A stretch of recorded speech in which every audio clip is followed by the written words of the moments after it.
Gavin Weiland, the man who went from the type of guy to take pictures with Santa and give him a pint of walk to this, and even to this, and of course he's from Florida. If you didn't know, Gavin Weiland is a rapper or ex-rapper who has changed quite a bit, but throughout his entire career he's always dropped quality music. He just went from rapping about drugs, robbing people, and doing fraud to making synth pop about heartbreak and his deepest insecurities. So I'm gonna go into how I found Weiland, what seeing his evolution was like, and his influence on the underground. If you're interested in hearing his life story or whatnot, the first video I ever made actually was on this guy. I'll link it below for you, but for now all you need to know is he was a poor kid from Tampa, Florida who used to pop Zans and do fraud. Then he got a little bit of money, but then he got heartbroken, so now he does shrooms, drinks beer, and makes synth pop. So I first discovered Weiland in 2019 or late 2018, I don't exactly remember. My memory's kind of shot, and I found him through a song with Lil Tracy called Gospel. I thought the song was good, and I was like, who is this guy? Weiland, he seems pretty cool. So I started getting into his music. I remember checking out Grimy Youth, that tape was on repeat. He had his own sound, he kind of crafted with Pack Runner, his fits were hard, the singles he was dropping never missed, and as I started listening to his older music, checking out songs like Xanax Queen, First Day Out, Demons, Pack, and all the other music, this guy's stuff with Zangang was goated, by the way, if you listen to his old music. By the way, I made a playlist linked in the description for you to check out. Weiland's old music just had a certain vibe. I hate using that word, but I don't know how else to describe it, to be honest. I don't know if it was the beats or what it was. Weiland just had such a unique sound, and I haven't really found someone who has something similar to what he was making back then. Of course, it's partially because people aren't making plug like that anymore, but more so, at least this is my opinion, they don't have Weiland's taste. Even though he was a zanned out white kid, he was a zanned out white kid with taste. He used to use a specific anime for all of his cover art, GTO, or Great Teacher Onizuka. It's a great anime that I highly recommend you watch. He chose it because he was inspired by the main character, Onizuka, and he'd Photoshop brands he thought were cool onto pictures from the show or anime, which is miles ahead of what people do nowadays. They just put Instagram models up or a picture of Pinterest, which is kind of cheap. So Weiland was able to talk about shallow things like flexing, money, and stuff like drugs, but still be able to separate himself through his unique sound and aesthetic. Everything about Weiland was so fire, from his music to the way he promoted it. And when he was actually dropping music, he became one of my favorite artists. Definitely my favorite white artist. I don't know why I said that. I mean, actually, Weiland could go hit for hit with Taylor Swift. Anyways, he dropped a bunch of singles and an album, Pack Runner, where most of his production was from Zangang. Then he moved on to rapping on ginseng beats, which were like the most fire type beats ever back then. Then from 2018 to 2019, he started trying to promote himself more heavily and would come up with the most bizarre ways to promote his music. This guy did an IG live of himself with his clone. I still don't know how he pulled it off. Hey, why are you built like that? Right. What is he doing? What's good, bro? How you doing? Yeah, that's my clone right there. See, now y'all see why I'm tweaking now? There's a video where he said he got fake breast implants. I know I've been gone for a while, but I gotta update y'all. First rapper with a pair of titties. Got a rack on me, I'll still. He went viral for his fake autotune implant that he pulled off an Instagram live. I tap on this tooth 5 times. And then you see it's lit up now. That means it's working, you hear it? Woo! Woo!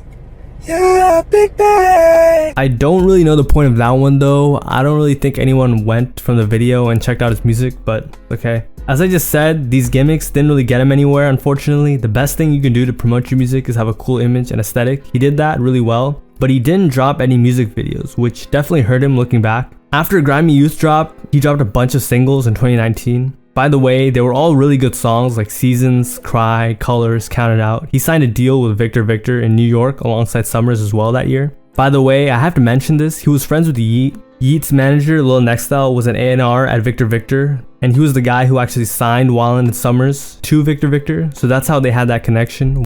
Weiland actually gave Yeet his preset, which just means that he showed Yeet how to mix his music. Before Weiland gave Yeet his preset, Yeet wouldn't like recording because he didn't like how his voice would sound. I remember he wouldn't record because there was just no like engineer that could do that. I took his computer and I like put everything that I use on there, and I just told him like which things to adjust, you know, for ad libs and stuff like that, and he ended up recording more. And Weiland is literally how I first heard Yeet. Not that I really thought anything of it.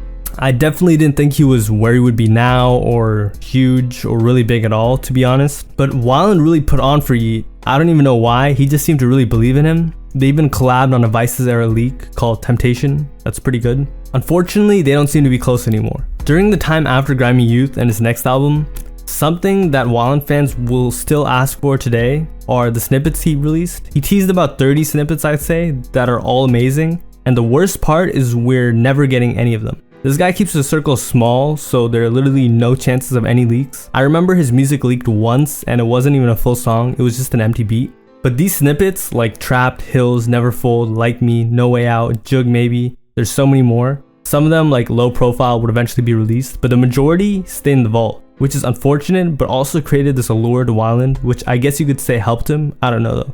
After that, he dropped like one song that had the vibe of the old Weiland, Slip. The song's name is a website on the dark web where you could buy cards or something. Then he dropped Self-Titled. This album didn't miss as usual. It actually dropped right along with Whole Lotta Red. And I remember everyone was saying Weiland dropped a better project than Cardi, at least on his subreddit and like on underground Twitter. He definitely didn't though. Looking back, the album was cool. It had a bunch of grails for fans like Low Profile, Famous, and the second part of Love Drug, originally named No Option. It just definitely wasn't worth the wait, at least not as long as he made us wait, or his label made us wait. That was also when Can had the allegations of, and got arrested. The mugshot, all that. You guys know what happened. And Weiland actually made a statement about not supporting that type of behavior. When Can got out, him and everyone cool with him kind of denounced Weiland and his friend Dom, I think, and they fell out. Even Summer stopped being friends with him for a while, which was sad, because they were all pretty good friends, and it kind of sucked how they fell out over some dumb stuff. Adit and Tesla are so hard. I guess Can just expected Weiland to hold him down or something, but if you saw that video of that girl, you'd believe her too. Later on, it became more clear that yeah, Can was innocent, but after that, even though Weiland has stated he still has love for them, Weiland stopped being a rapper. And Weiland's old Slay World buddies were his last link to rap, in my opinion, and it marked a shift in his career. Right after that, he had this crazy change in both his image and his music. Looking back, it was very abrupt. His fashion got a bit more refined. He wasn't really into streetwear anymore and was only taking pictures with high fashion brands. Then all of a sudden, makeup. Then he grew a beard. Then he looked like he was strung off of something. Just kidding. But leading up to Vices, he looked so down bad. In his pictures, his fans were genuinely concerned for him. He grew out his facial hair, he had the scruffy beard, and just looked so depressed, people were like, are you okay? Looking back, it was just to promote Vices. He was playing the character of a heartbroken young man. I mean, he was. It happened to him. The music, it's about his own experiences. But you know how The Weeknd was playing a character for his newest album? It was like that. It was performative. At least, I think and hope so. Then he dropped Vices, which some fans acted like he dropped Graduation or some type of classic album. If you want to hear an analysis of it, watch the video I mentioned previously.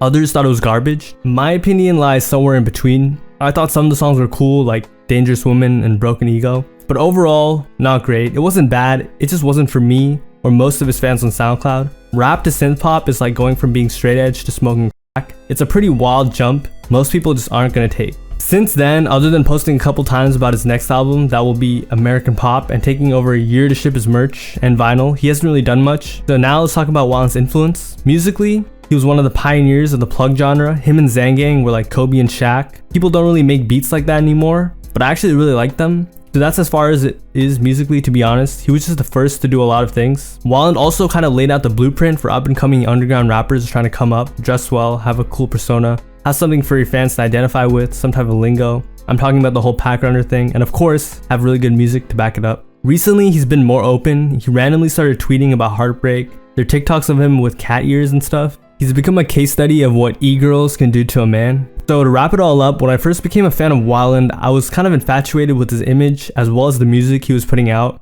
I didn't really listen to plug music other than the basic Mexico Dro, Diego Money type of stuff, and Weiland and Zangang's music was so fire to me. Today, I still listen to his music quite a bit, but Vices is definitely not in the rotation. Maybe I'll listen to Dangerous Woman though. Hopefully he drops some music though, wish him the best. Since I've been rating artists recently, I'm gonna give him 1 million out of 10. My name's Rashad Bashir. Have a nice day. See you next time. I thought Weiland. Man, you know what's crazy? I was putting some of my friends onto him like pack runner shit. Like cause they be like into fashion and shit. I was like, yo, you don't even know, like nigga, Weiland was wearing this shit fucking 2016, 2017, like the shit that motherfuckers is just now wearing. Like Weiland been on that shit. Weiland was crazy, bro. Like now Weiland like upped and like, swishes. I ain't gonna lie. Oh shit. Hey, like bro, Pack Runner Weiland, bro. That was an era. That was an era. Like he was my favorite rapper for a while. Like a while. Favorite rapper. Yeah, it's Dom when he dropping